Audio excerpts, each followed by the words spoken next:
You are now watching Zach Lesage PTCG. Let's get it! Yo, what's poppin' YouTube? Welcome back to Zach Lesage PTCG. I'm super stoked to have you here. Today I'm going to be going over my top 5-ish cards from Shining Fates. So I mean, Shining Fates is going to be our new set. It's not one of our core sets, but you might be like, yo Zach, you haven't talked about it. Well, the set only contains like 10 to 20 new cards. I haven't actually put a count on it, but in this video I'm going to put my favorite cards. Some cards are very similar, so that's why I say 5-ish, but these are like the top 5 concepts. There's going to be some honorable mentions as well, so be sure to stay tuned for that. But I mean, I think it's going to be a super cool video to kind of give you my outlook on these cards in a competitive way, or just like as I enjoy looking through a set as a Pokemon collector, however it works. I'm not necessarily saying I'm a collector, but there's ways that to look through a set. So let's jump into it, see what's going. And if you haven't hit that subscribe button, hit right there. And if you're looking to pick up any of these codes upon release, go to ptcgostore.com, go ZLesage5, that's also in the description below, and then you can get 5% off your codes. All right, let's check out this list.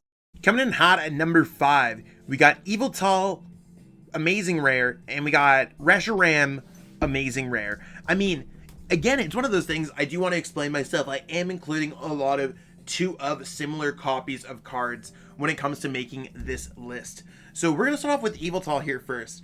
Both of these Pokemon have a weird energy requirement, like most amazing rare Pokemon.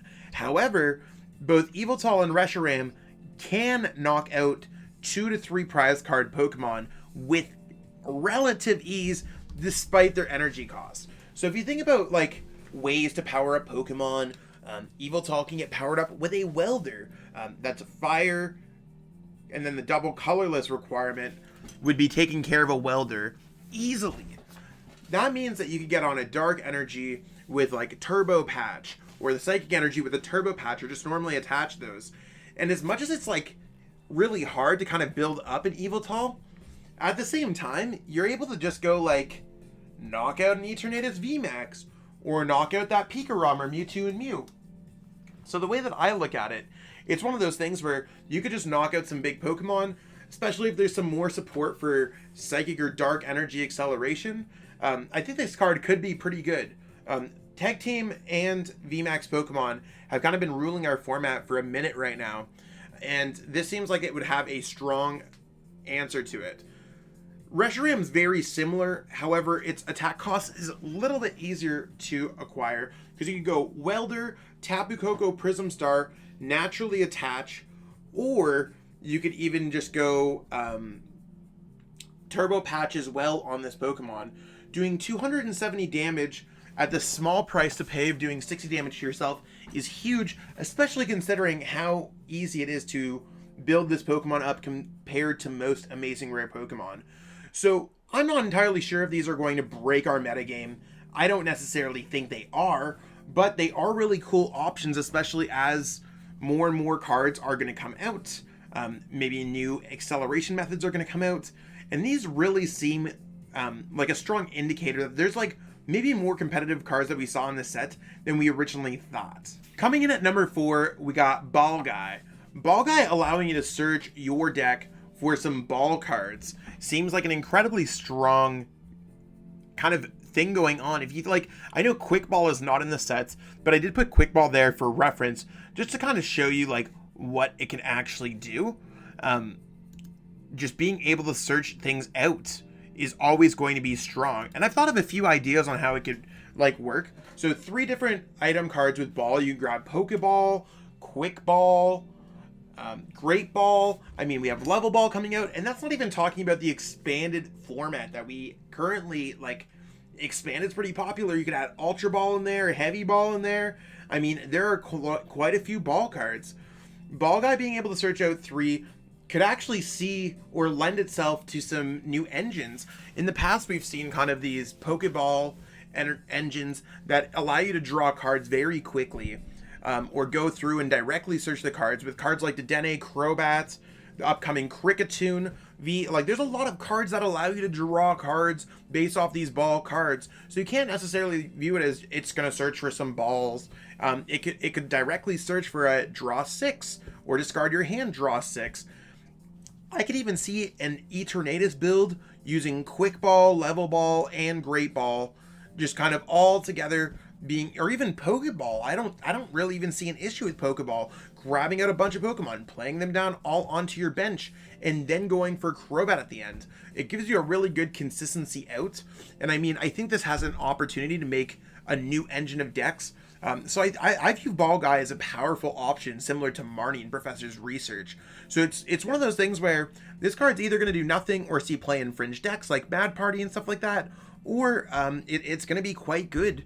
And only time will tell. Maybe we'll get some more ball cards. Maybe ball cards will rotate in and out of our format. I'm not sure, but it is one of those things to keep your eye out on, and that's why I made our number 4. So this didn't necessarily make my list at all, but I do want to give an honorable mention to the new and updated spruced up copies of Galarian, or I guess not even Galarian, it's just Coughing. It evolves into Galarian Wheezing, and that's the important part, but it's Coughing and Snom. Both of these cards are great because their only versions available in the game right now are not very powerful. They're just doing a small amount of damage, or just they're not as good as what we have coming out in this set. So, for example, Snom, instead of doing some damage, which often is not relevant, you can go call for family to search your deck for a Pokemon, a basic Pokemon, and put it onto your bench.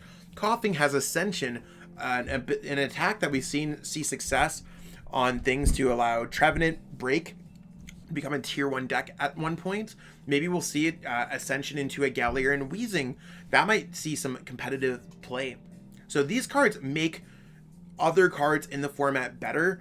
By themselves, they're very weak cards, but they might make both Frostmoth and Galarian Wheezing slightly better enough, making your game more competitively viable. So that's why they're making an honorable mention here. I mean, in any other set, we wouldn't necessarily mention these cards because the set would probably have 150 plus new cards. Here with Shining Fates, we have like 200 cards, but only like 20 of them are new. A lot of them are just like Shining cards or reprint cards, stuff like that. So gotta give some props and some fist bumps where necessary. Coughing and Snom, this is where it's at, and I mean, I do adore the art of Snom. Michelle, my girlfriend, has made me into a Snom. I'm a believer in Snom. Snom never hurt anyone. Okay, we're getting into some juicier cards here. Ditto V. I really like this ability. So once during your turn, you may choose a basic Pokemon V from your discard pile and swap it with this Pokemon. Any attached cards, damage counters, special conditions, blah, blah, blah, blah, blah, remain on the new Pokemon. I like this ability. It kind of gives you an extra copy, especially maybe if you're playing a teched out deck. I could see Ditto working in a Centiskorch V kind of deck, maybe. Maybe you have a, in the future, like I'm just spitballing ideas. It doesn't necessarily, it doesn't have to be competitively viable day one.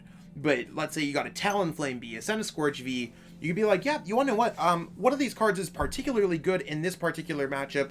I'm going to use Ditto and swap it away. Stick-On's a powerful, it's a powerful attack. You could get an energy back and then swap it the next turn. You don't necessarily have to be on the active, the bench, so there's not too many restrictions when it comes to that ability, and I think it's generally pretty good. I really don't see too many issues with the card. Maybe your Pokemon is weak to a certain type. Ditto allows you to wait the turn out. You swap for something in your discard pile. The turn waiting that you waited to evolve into another VMAX could work, so you could swap. So let's say you're playing against a Lightning type deck, and you are playing an Inteleon VMAX deck. Well, you could swap you could put Ditto in the active so you're not weak, flip it in the next turn into an Inteleon VMAX. Sure, you're still going to be weak, but maybe that's the only turn that you need in order to get past a certain strategy. I mean, I think Ditto V will be good at some points. How good will it be? I mean, Ditto has been good in the past. It's hard. It's legitimately hard to put a finger on if and when and where and which deck and everything like that. The ability is just strong, and that's probably why it's more of a middle of the pack card at number 3. It also comes with the new V Max. It's got Max Transform. You can choose one of your opponent's active Pokemon's attacks and use it as attack. You can use this with triple acceleration energy or any other way that you could build up 3 energies. So maybe choosing a big attack could be huge. I don't necessarily know which attacks you'd want to choose, but your attacks are only as strong as your opponent's deck has to offer. Unless, of course, it's very specialized. So, I mean, it does give you another option, especially if you want to add a Slim Ditto line into your deck. Things like this just tend to be pretty okay. So I'm excited about it. Again, going with the theme of similar cards, coming in at our number 2 spot in the set, there's Manaphy and Celebi. They both have these abilities that allow you to kind of, if they're in the active spot, look at the top 6 cards of your deck. Manaphy being able to reveal a Pokemon card there, and Celebi being able to reveal an energy card there. Now, when I say energy and Pokemon, there's no basic, there's no special, there's no anything. It's just anything. So, I mean, in a lot of cases, I think both of these are great. They don't go asleep like Jirachi Team Up, so they would work really well with Air Balloon, setting up in the active position, using with Escape Rope, Switch. Cards like this tend to be pretty good. I don't necessarily know how competitively viable they are going to be day one. Maybe the metagame's a little bit too kind of fast right now, but once we go into like a Sword and Shield on format or anything like that, I could see both of these cards being able to search out whatever you need. In any deck that needs a specialized energy, Celebi would be a really welcomed entry. We don't really have anything like a way to search out special energies very well. And same thing with Manaphy. We don't have anything that could just grab Pokemon. So depending on the type of deck that you're looking for, whether there's a lot of Pokemon in there or something like that, I mean, I think it could be fairly viable. There is another card, I think, that's similar to these cards in the set. I could be going absolutely crazy. Actually, maybe there's not. Maybe I was thinking of Rotom or something like that. But regardless, I mean, I think that both of these add kind of a unique take on the Jirachi engine that we've seen success with so far. They're not going asleep. Their attacks don't necessarily matter. They're basically both the same card. But searching out energy in Pokemon is always going to be strong. These cards are probably going to find themselves splashed into decks. And it's really going to be some cool gameplay when these cards are released later this month. Okay, you know if I'm talking about a set as hot as Shining Fates, that I need to discuss the Rainbow Rare Zard, the Gold Eternatus VMAX, and some of the other call-out cards that are just existing in the sets.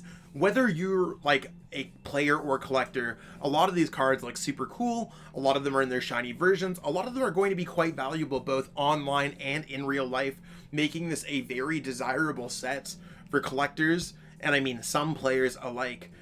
I know for me, online I collect all the shiny versions of all the normal cards except for the Vs and VMAXs. So I'm very excited for the Shiny Vault inclusion of it. I mean, as an Eternatus VMAX player lately, I'm excited to see how this Eternatus VMAX looks. I think it looks pretty hot, I'm not going to lie. Really cool looking artwork on that card. And Zard VMAX, in the pandemic, we kind of talked about a lot about the Zards. We've seen how much Zards have been going for. Everyone knows that their Walmarts, Targets, Toys R Us, whatever is all cleared out of cards.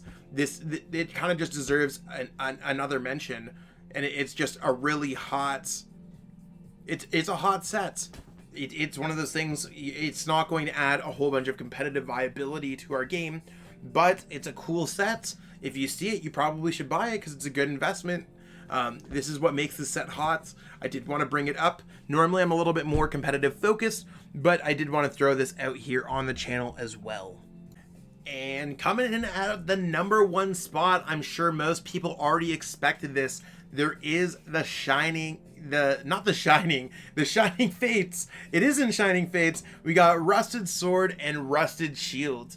Both of these are crazy, working only for Zacian V and Zamazenta V.